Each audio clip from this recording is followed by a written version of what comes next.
Yes, so I will be talking about Japanese architecture. I'm not Japanese, although I may look like that.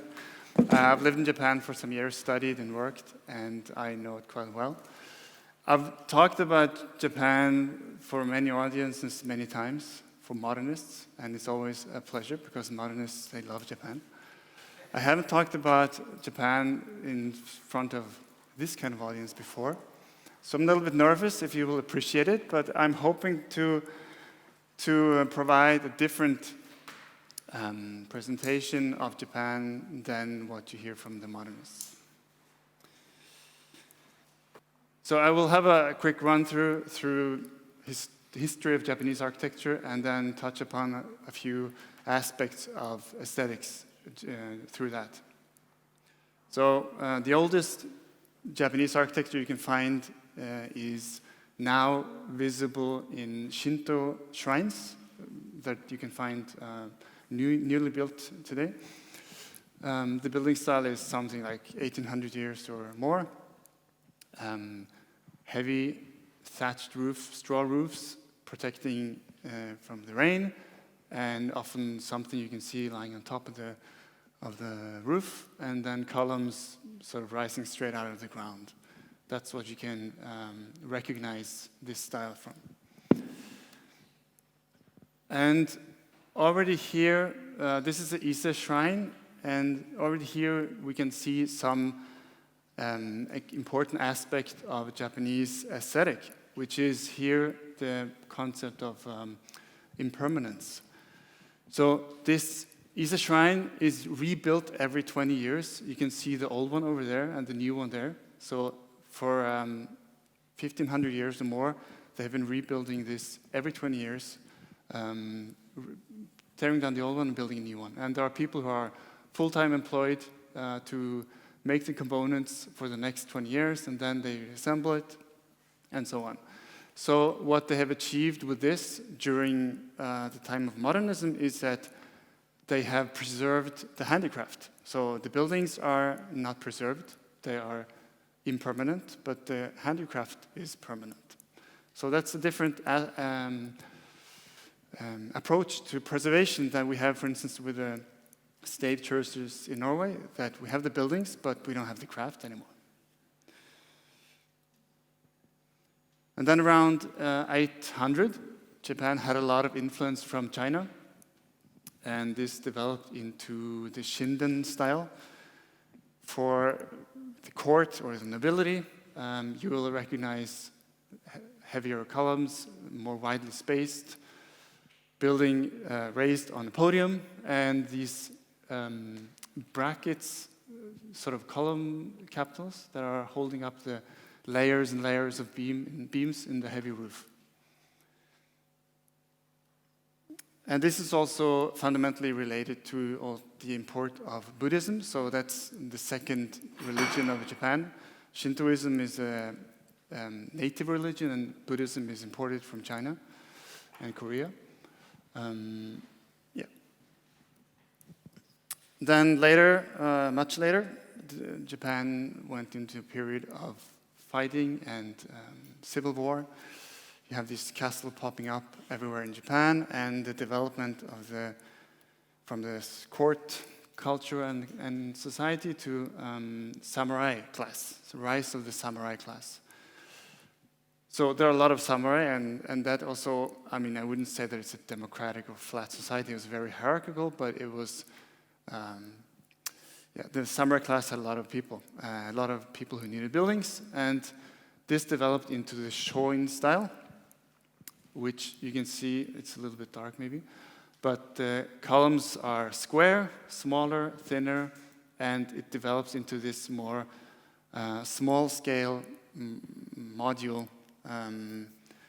quite flexible for various types of buildings.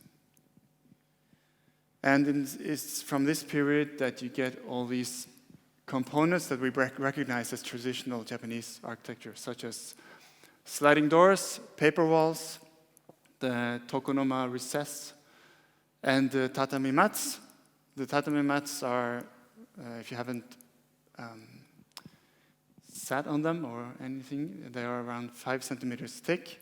They're soft enough to sit on and hard enough to walk on. So it's a peculiar kind of, it's more than just a surface on the floor. It is also, in a way, the furniture of the floor, because people will just sit straight down on the floor.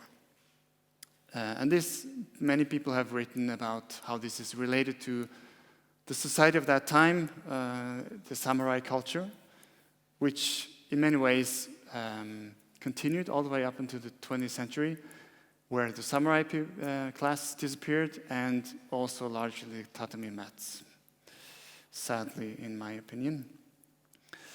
And also from this period, you will see the podium grow into, or be in wood, much longer eaves of the roofs. You have the Engawa terrace, and architecture relates a lot more to the landscape around. And the plan, this organization of the plan from this period is, I've written 15th century modernism. So the modernists, they love this, because this is, in a way, it's a one space connected to the other one without an overall hierarchy. This is, in a way, Mies space, or Frank Lloyd Wright space. They drew a lot of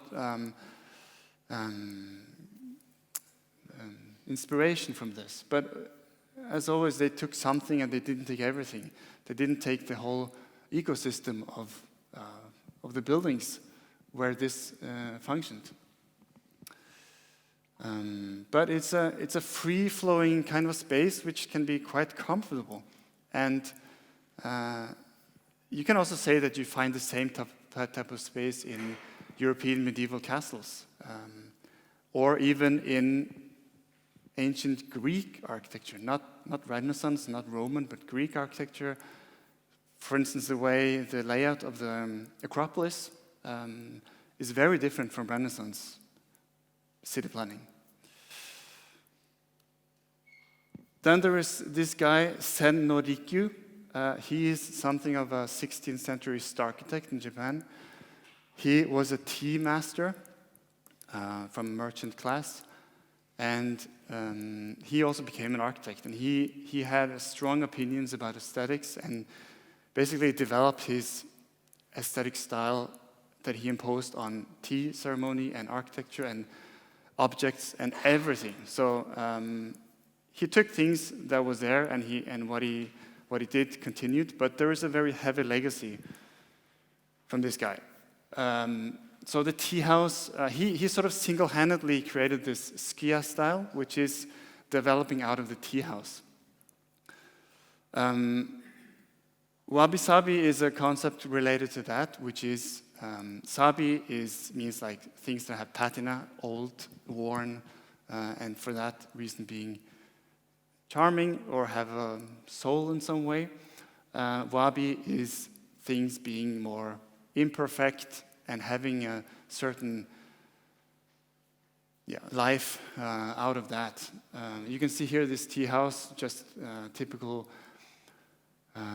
tree trunks straight out of the wood.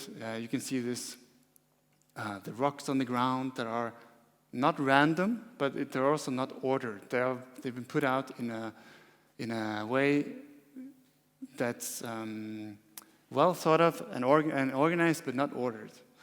And you can see this lattice window here that doesn't match the tiny sliding door below. And this is sort of the extreme version of something that also was present before. And it was debated at the time, 15th century, and it still is debated to some extent, whether this is an aesthetic that is interesting and relevant, or is it this poor person aesthetic of rich people? Because it's rich people who have tea houses in the garden. But wabi-sabi is a concept that nonetheless is quite important. Here is also kintsugi, maybe you've heard of that. A vessel is broken and you fix it with gold to retain the history that it was broken, it was repaired, and in some ways becomes more beautiful than before it was broken. So this attitude is something that has prevailed in Japanese aesthetics for quite some time. You also have yohaku nobi, which means beauty in empty space. So this gravel garden with very few objects in them are in many ways empty. They need, decorations here. But the intention is that you will look at this, there are not enough fractals, there are not enough things that will fill your imagination or fill your perceptual need. So you will read things into it more. In one way, it's a play with perception, but it's not the intellectual play of perception that you have in modernist art, for instance. This is all about beauty. And I think it's important to underline that even today, in the Japanese language, it's difficult to talk about modernist architecture and art because they don't have the words for it. They only have, in many ways, are still stuck with beauty. So art in general, in Japanese context, is making beautiful things. And then you have the art school. Oh yeah, that's where you make those funny things. And they're struggling with, naming that and putting that into the context. So, although Tokyo doesn't look like this at all now, this aesthetic or this mindset of beauty is still very present, and this ambiguity I will get back to here. So ambiguity I have proposed as being perhaps the one overarching theme of Japanese aesthetics, that both contemporary, new classical art and architecture and several hundred years old, they're striving for this point where you don't understand completely a composition, but also it's not chaos. There is something between where it's ordered enough that you can relate to it, but you need to project yourself a bit into it. This picture a little bit darker than the screen, but this, for instance, what is carrying load-bearing? What is load-bearing? What is not load-bearing? It's an important aspect of European architecture, but in Japanese, I would say it's deliberately blurred, not chaos. It's not deconstructivist. We don't give a shit about how things go together, but there is a tension, I would say. And I don't have time in this short lecture to elaborate on any of this, but I have always been very interested in classical architecture before I became an architect, which to me has been Roman and Greek architecture. And I've never had the same feeling for Renaissance architecture, everything after the Renaissance. I haven't read much and found sort of theories on this, but I feel a very strong, this is my speculation, but there is it strikes a chord in me, Japanese architecture and classical architecture from antiquity. There is something in common there,